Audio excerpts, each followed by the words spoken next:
Merry Christmas! Bienvenue dans cette nouvelle case de votre calendrier de l'Avent de l'horreur. On approche peu à peu de la fin, j'espère que vous avez été attentifs jusque-là pour tenter de gagner quelque chose. Ah, et si vous savez pas de quoi je parle, allez donc voir la vidéo en fiche quelque part par là et revenez sur celle-ci après. En tout cas, aujourd'hui je vous présente un nouveau mystère plus troublant que jamais. Alors pourrez-vous peut-être avoir votre propre théorie? Peut-être aurez-vous la bonne? Il n'en reste pas moins que ce mystère est encore aujourd'hui non résolu. Et si vous êtes prêts, venez avec moi dans les tréfonds des mystères horribles. Générique. On gratte l'oreille là? Ah putain, désagréable.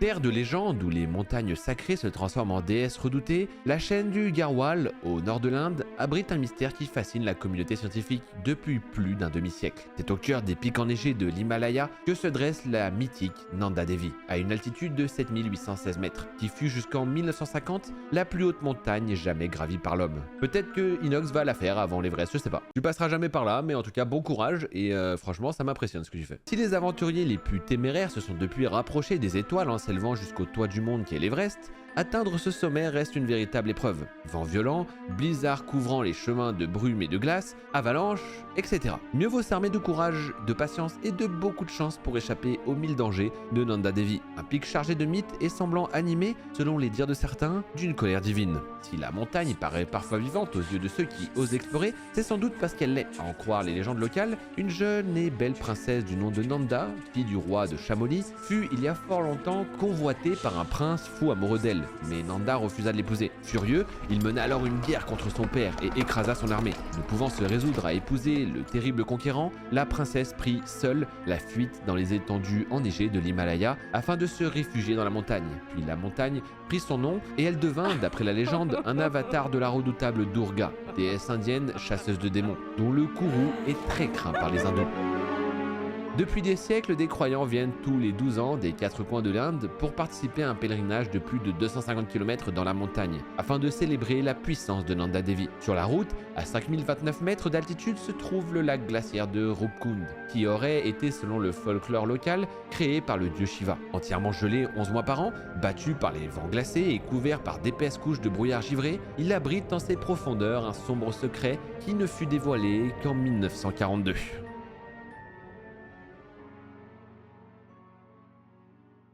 Hari Kishan Madwal, un ranger du parc national de Nanda Devi, était à la recherche d'herbes rares sur les chemins de la montagne lorsqu'il fit une sinistre découverte. Au fond du lac de Rupkund se trouvaient les restes de centaines de squelettes.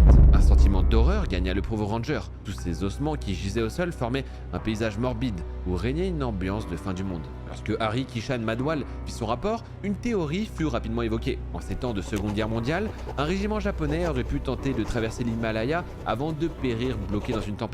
Mais cette hypothèse fut balayée dès les premières analyses, car les restes humains étaient beaucoup plus anciens, ce qui souleva plusieurs questions. Déjà, qui étaient ces personnes retrouvées au fond du lac? Et surtout, comment avaient-elles trouvé la mort?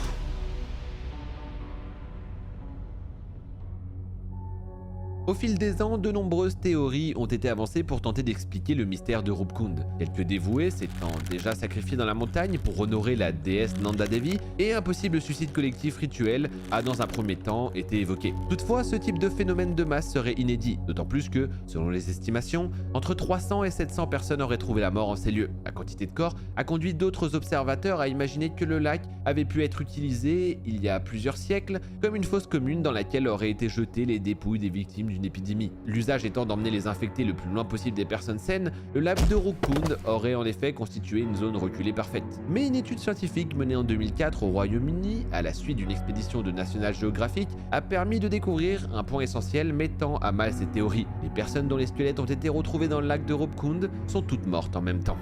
Datés du 9e siècle, les os appartiennent à un groupe de personnes qui pourraient être, comme l'ont affirmé certains historiens, une armée disparue. À cette époque, des soldats auraient pu tenter de traverser Nanda Devi dans l'espoir d'aller reconquérir le Tibet. Mal préparés, ne se doutant pas des dangers de la montagne et de l'altitude qui les attendaient, ces derniers auraient trouvé la mort dans la plaine, puis auraient été ensevelis sous la neige durant des siècles. Si l'idée était intéressante, elle s'est heurtée au fait qu'aucune arme n'a été découverte sur place. Les différentes expéditions n'ont pas permis de découvrir le moindre os de cheval, qui est, comme tout le monde le sait je pense, la monture de guerrier par excellence de l'époque. Et les squelettes de Urukund ne présentaient pas de traces de blessures typiques chez les soldats. De plus, parmi les centaines d'ossements se trouvaient ceux de femmes, de personnes âgées et d'enfants qui n'auraient jamais pu participer à une expédition militaire.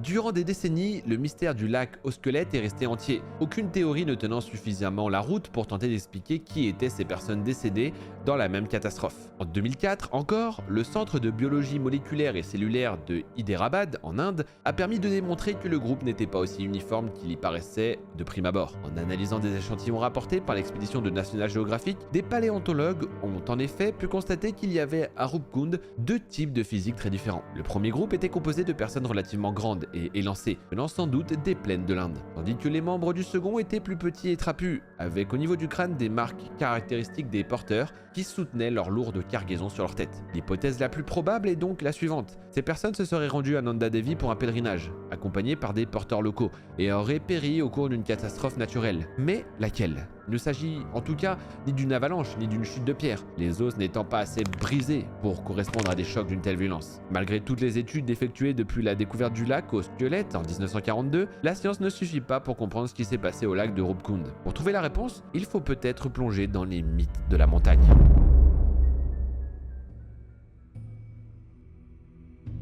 À travers nos études scientifiques, nous avons mis de côté toutes les autres théories, avait expliqué le professeur William Sachs, le chef de l'expédition de National Geographic, dans la série documentaire Riddles of the Dead. Il ne nous reste qu'une version car toutes les autres ont été écartées et elle correspond à ce que racontent les légendes et les chants folkloriques.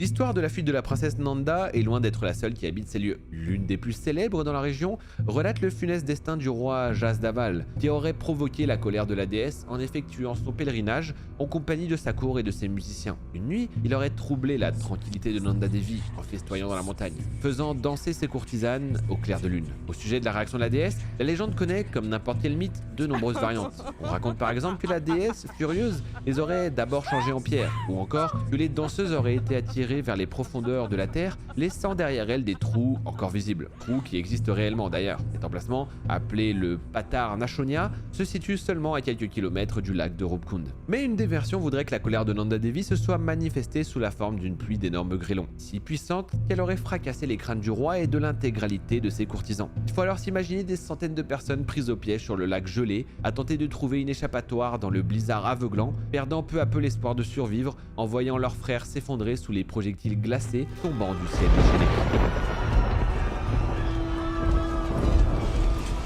Cette image fait froid dans le dos, mais elle est l'explication la plus probable. Les paléontologues ont constaté que la plupart des victimes de la catastrophe de Urukund présentaient des fissures sur le haut du crâne qui auraient pu être provoquées par des grêlons aussi gros que des balles de tennis. Et si pour une fois, la réalité et la légende se mêlaient pour dire vrai.